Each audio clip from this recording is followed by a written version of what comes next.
Warning: Sable contains gruesome depictions of violence, gore, and strong language. It's intended for mature audiences only. In 1973, a film came out that garnered this same description, but critics were fine calling it religious pornography and occultist claptrap instead. When hell came and invaded the body of a young girl, doctors wouldn't treat her, psychiatrists dismissed her, priests gave their lives to save her.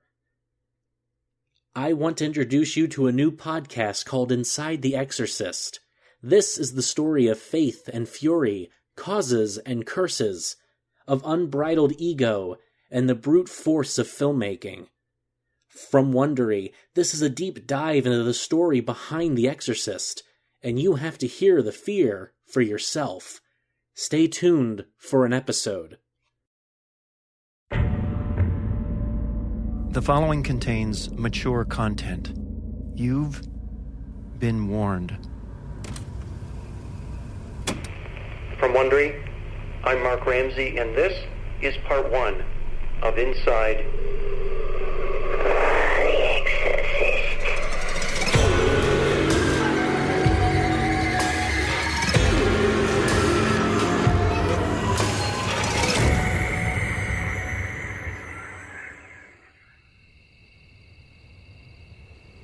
November 22nd, 1993, McAllen, Texas. About 80 miles from the Gulf of Mexico. The old man sits in his wheelchair on his back stoop. He stares into the black evening sky. His hands clutch something. A pill bottle. It's full. Barbiturates. For the pain. Always the pain. He'd choke them down, every one. He watched the empty pill bottle roll off the stoop and onto the ground. Hey, Bill, why don't you come on inside now? It's getting late and it's cold out here. Take me to bed. Bill Brinkley was 76. A celebrated author, his final novel was The Last Ship, a book about the crews of an American destroyer and a Russian nuclear submarine who are the last survivors of a nuclear war. In 2014, it would become a TV series. The world would catch up with one man's bleak vision. Okay, we'll see you in the morning. Good night.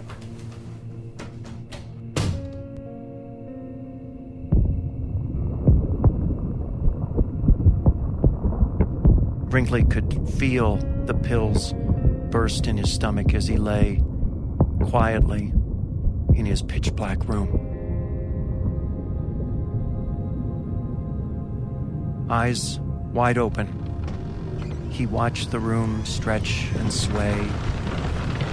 He watched the walls bend. He felt the bedding loosen. He was not alone under those sheets. He felt himself sinking into the bed as if it was swallowing him whole.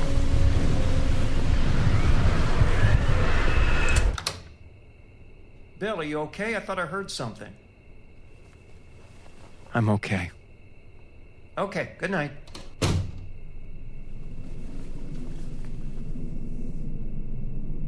Staring into nothingness, seeing... What is it? He saw something swirling over him, as if the ceiling had opened into a vast abyss, one that was drawing him up. He stretched out his arms. He closed his eyes. He felt his bedclothes dangle beneath him. He felt icy, sharp claws on his chest and back, turning him in midair. He stopped.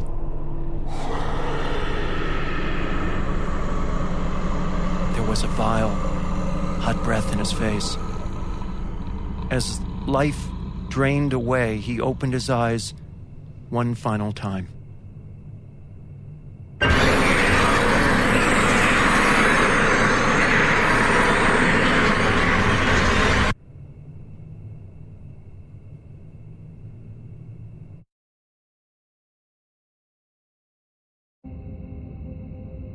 Bill Brinkley had been deeply depressed, his friends said. Depressed and terrified for a very long time.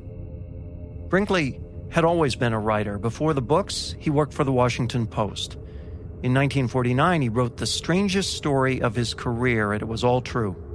It was on the front page under the headline, "Priest Frees Mount Rainier Boy Reported Held in Devil's Grip." It was the most famous exorcism case in American history.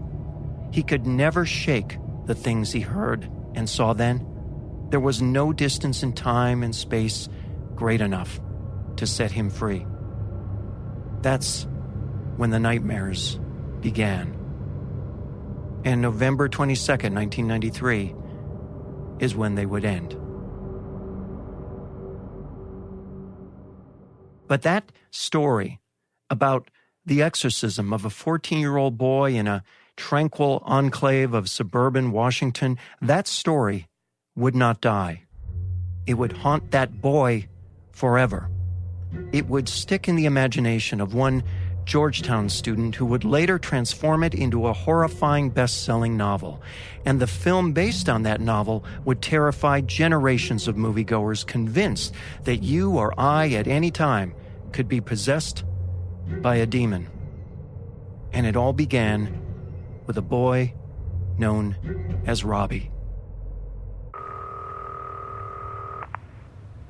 July 2017.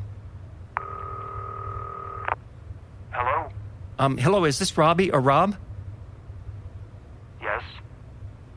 Are you the Rob whose exorcism in 1949 was the basis for the movie The Exorcist? Who is this? My name is Mark Ramsey, and I'm creating a 7-part podcast on the making of the movie The Exorcist, and your story is the foundation for that movie. So I'd really love to talk with you for just a few minutes about your experiences back in 1949. Would that be okay?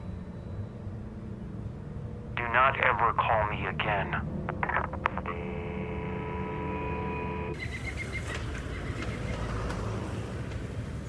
Saturday, January 15, 1949. Mount Rainier, Maryland.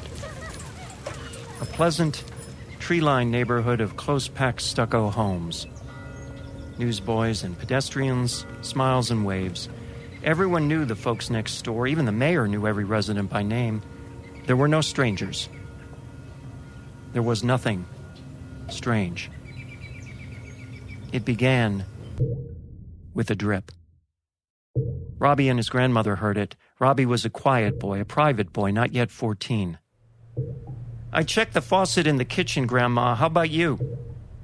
"I checked the one upstairs. Nothing, Robbie." They followed the noise to Grandmother's room. Above the ceiling, in the walls, hanging over her bed, a painting of Jesus. As they approached, they could see it move. It was trembling, shaking, as if something was behind it, throwing a fist against the wall. They didn't move. They didn't breathe. They were in the middle of the room. They didn't touch anything. What made that noise? The dripping had stopped. "Mom, Dad, you have to come upstairs and listen to this." "What is it, Robbie?" "It sounds like claws scraping across wood."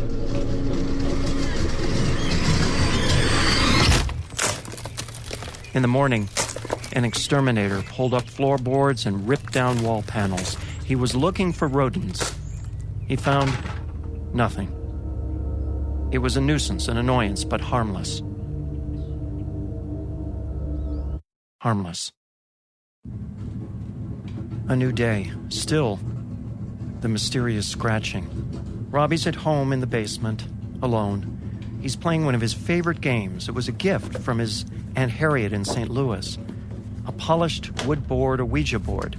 On it, all the letters of the alphabet, numbers 0 through 9, and 2 words, yes and no. His fingers gently moved a small wooden platform, a planchette, across it. "With this, you can make contact with the spirit world," Aunt Harriet told him. "The dead can speak to you." He wanted the dead to speak to him. He wanted it so very much. It was January 26, 1949, less than 2 weeks after the scratching noises started, and Aunt Harriet had suddenly died. So how was that for a taste? If you'd like to hear the rest of the episode as well as the entire episode 2, go to the feed of Inside the Exorcist now. Simply search Inside the Exorcist on your favorite podcast player, or if you're listening on a smartphone, tap or swipe over the cover art of the podcast you're listening to right now, and you'll find a link on the episode notes. When you get to the feed of Inside the Exorcist, please remember to download the first 2 episodes and hit subscribe. That way you won't miss any new installments. We're thrilled to bring you Season 2 of Inside the Exorcist.